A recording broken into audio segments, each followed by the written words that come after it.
안녕하세요, 제이 아빠입니다. 저한테 상담 요청을 하시는 분들이 이런 메뉴도 컨설팅이 가능하고 이런 메뉴도 메뉴 기획이 가능한가요? 라고 여쭤보세요. 그게 커피가 될 수도 있고 뭐 장어탕이 될 수도 있고 순댓국이 될 수도 있고 피자가 될 수도 있고 뭐 꽈배기가 될 수도 있고 뭐가 될 수도 있습니다. 그럼 저는 당연히 됩니다. 다 됩니다. 라고 말씀을 드려요. 어떤 메뉴도 다 브랜딩이 가능합니다. 사기꾼이냐고요? 아니 이 자식 이거 미친놈 아니야? 아니 이 여자 미친년 아니야? 이게 왜 되는지 말씀을 드릴게요.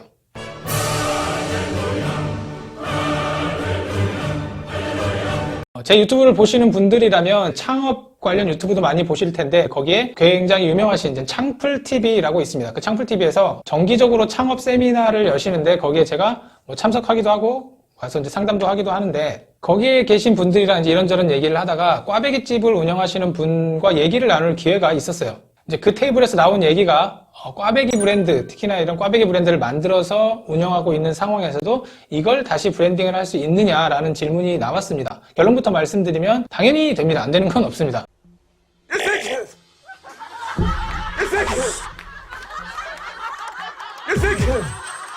근데 이렇게 말씀드리면 이제 보통 이렇게 말씀하세요. 꽈배기도 만들어 보셨어요? 아니면 커피 전문점 하시는 분들은 커피도 직접 내려보셨어요? 뭐 디저트도 만들 줄 아세요?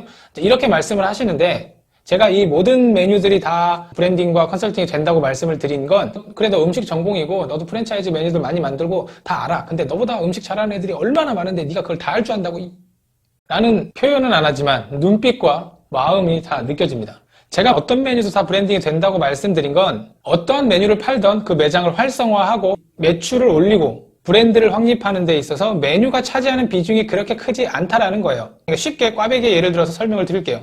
꽈배기를 전문적으로 파는 매장을 이제 브랜딩을 하기 위해선 내부적인 요인과 외부적인 요인을 봐야 됩니다. 내부적인 요인을 우선 보자면 꽈배기는 은근히 손이 엄청 많이 가요. 그리고 박리담에다 보니까 하루 12시간씩 계속 반죽하고 숙성하고 튀기고 그걸 다 팔아봐야 250에서 300을 벌면 굉장히 많이 버는 나이스한 구조입니다. 그것도 이게 다 팔린다라는 전제 하에 안 팔리는 경우가 수두룩하죠. 왜냐하면 꽈배기집들이 요즘 엄청 많이 생겼으니까. 그러면 내부적인 요인은 노동 대비 마진이 좋지 않다가 그럼 외부적인 요인은 뭐가 있을까요? 꽈배기를 사람들이 왜 사가는지를 봐야 돼요. 꽈배기를 그냥 좋아해서 꽈배기를 먹어야겠다라는 사람들이 있지만 대부분의 꽈배기를 사가시는 분들은 아이들을 주기 위해 또는 아이들과 같이 먹기 위해 꽈배기를 사갈 거라고 생각이 됩니다. 물론 또 조사해 볼 필요는 있지만 꽈배기를 파는 집에서 고로케가 팔고 뭐 다른 튀김류들이 팔고 메뉴가 많이 늘어나 봐야 결국에는 내가 이 꽈배기집에서 10,000원을 써야겠다고 결정하면 거기서 그 구성만 바뀌는 거지 메뉴가 늘어나는 게 크게 의미는 없다라는 거예요. 그러면 아이들을 위해 꽈배기를 사가는 꽈배기집에서는 어떤 것을 해야 하는지를 한번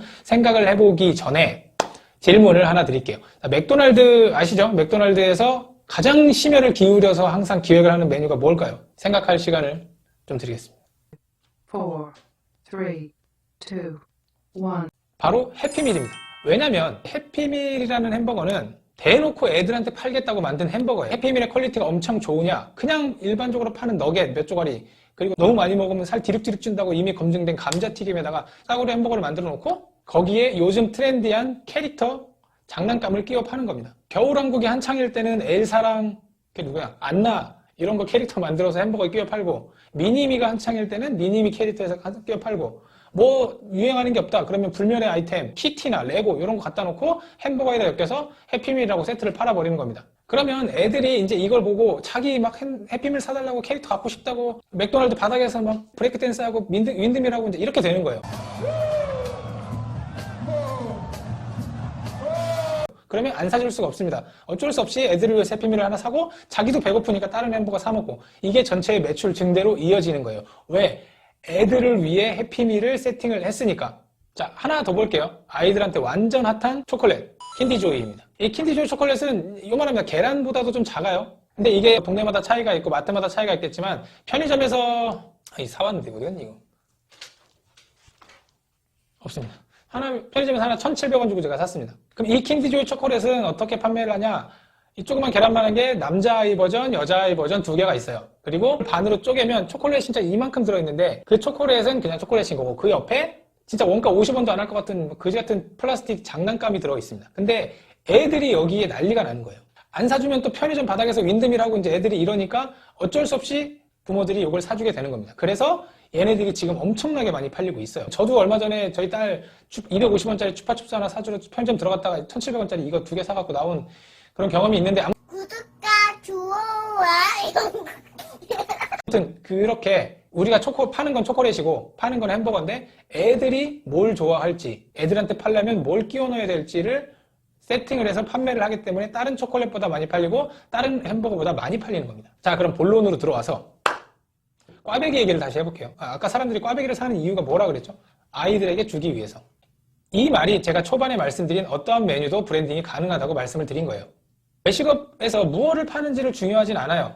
재래시장에서 삼겹살을 팔든, 아파트 단지에서 애들을 위해 꽈배기를 팔든, 사무실 근처에서 짜장면을 팔든, 빌라촌 지하 1층에서 배달 음식을 팔든, 무엇을 파는지는 중요하지 않습니다. 기본이 되어 있다는 전제하에 내 음식을 사 먹는 사람들이 뭐가 필요할지, 이 사람들이 막 등은 긁고 싶은데 손 안 닿는 부분에 우리가 파는 메뉴로 그 안 닿는 부분을 살짝만 긁어주면 다른 동종업계 사람들보다 훨씬 치고 나갈 수 있다는 거예요. 그리고 거기에 내부적인 요인인 꽈배기의 마진이 적지 않다는 걸 고려해서 그 마진을 채워줄 수 있는 뭔가를 같이 끼워 넣어서 브랜딩을 하는 것이 이 꽈배기집을 브랜딩을 하는 법, 그리고 어떤 메뉴든 브랜딩을 하는 법의 시초가 되는 겁니다. 그리고 이렇게 소자손으로 긁어주는 이런 일들을 하는 게 지금 외식업에서는 어쩔 수가 없어요. 꼭 해야 될 수밖에 없어요. 왜냐하면 너무나 많은 경쟁 상대가 있고 나보다 음식을 잘하는 사람들이 너무나도 많기 때문에 이렇게 남들이 보지 못하는 것들, 고객에게 어떻게 하면 내 저 가려운 등을 읽어줄 수 있을까를 고민하는 게 살아남는 길이 아닐까라는 생각을 합니다. 그 말씀드린 세미나 강의하시는 분 중에 이제 마케팅 홍보하시는 사장님이 계셨는데, 그 사장님께서 홍보할 거리가 있어야 홍보를 할 수 있다. 아무리 홍보비에 쏟아버려도 홍보할 거리가 없으면 아무것도 소용이 없다라는 말씀을 하셨는데, 저는 그 말씀에 500% 동의를 합니다. 어쩔 수 없습니다. 달라져야 돼요. 어쩔 수 없어요. 남들이랑 다르게 해야 되고 차별화를 둬야 되고 한 발 더 움직여야 됩니다. 그래야 살아남을 수가 있습니다. 힘내시고 화이팅 하시고.